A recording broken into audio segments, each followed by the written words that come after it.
कैसे हैं? बहुत बहुत खूब, बहुत बढ़िया। तो छात्रों, त्यौहार की गुझिया आनंद आई खाने से? ठीक बच्चों, जैसा कि हम आप लोगों को इसके पहले वीडियो में पढ़ाए थे, तो फर्स्ट चैप्टर से आपका फिजिक्स पार्ट 1 से चैप्टर फर्स्ट का आपका कूलाम का नियम। तो छात्रों, इसके लिए जो है हम लोग वैद्युत आवेश, सबसे पहले इसकी भूमिका समझें कि वैद्युत आवेश क्या होता है। तो छात्रों, 2500 वर्ष पहले, आज से अगर 2500 वर्ष पहले देखा जाए तो एक यूनानी दार्शनिक थेल्स ने इसके बारे में थोड़ा से उन्होंने विचार किया कि ये आवेश अंबर नामक एक पदार्थ था, जिस पर उन्होंने देखा कि एक आवलूस जो होता है, उसको रगड़ने से उसमें वैद्युत कुछ कण ऐसे एक्टिव हो जाते हैं, सक्रिय हो जाते हैं, जो कि पदार्थ में शक्ति उत्पन्न होती थी। तो छात्रों, इसी प्रकार डॉक्टर गिलबर्ट ने 1600 वर्ष बाद, मतलब इसके पहले जो है इतने सालों के बीच में कोई वैज्ञानिकों का यह अनुमान नहीं था या प्रयोग नहीं कर पाए कि हाँ, क्या ये आबनूस या अंबर नामक पदार्थ का जो उन्होंने बताया था थेल्स ने कि इनमें वैद्युत आवेश इस तरह से प्रयोग किया जा सकता है या इनमें गुण पाया जाता है।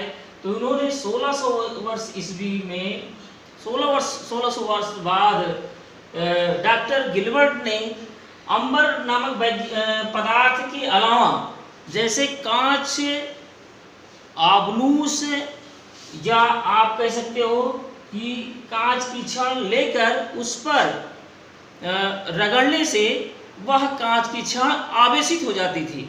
आवेशित होने से यह पता लगा कि यह गुण वैद्युत आवेश का गुण होता है।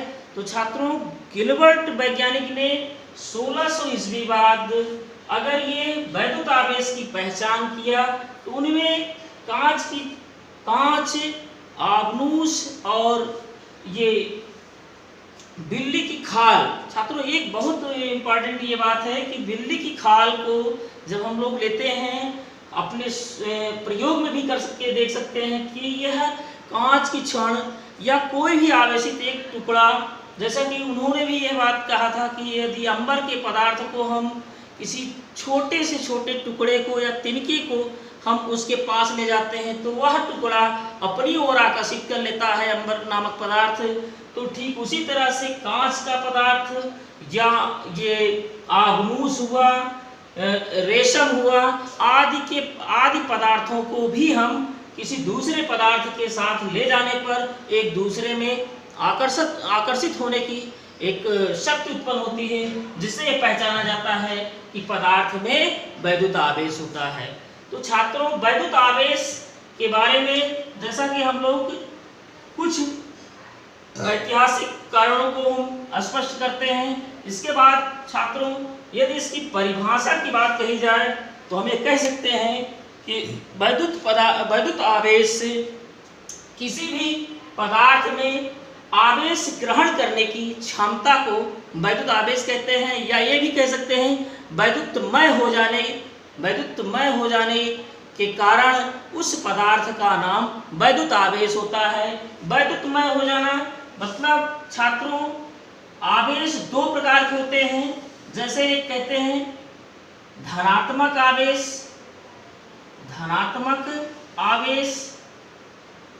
जिसको हम कहते हैं पॉजिटिव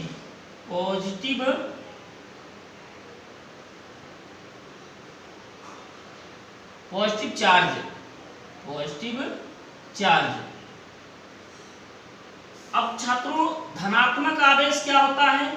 कुछ ऐसी वस्तुएं हैं जो दूसरी वस्तुओं को आकर्षित कर लेती हैं अपनी ओर, और उसमें ये भी कह सकते हैं पदार्थ के गुणों में जो पहचान है कि वो दूसरे पदार्थों को अपनी ओर आकर्षित कर लेते हैं, वो धनात्मक आवेश कहलाते हैं। ठीक यही चीज दूसरे ऋणात्मक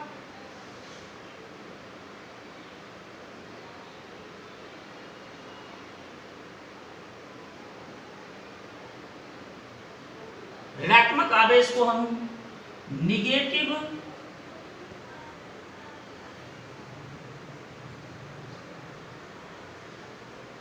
चार्ज से जानते हैं।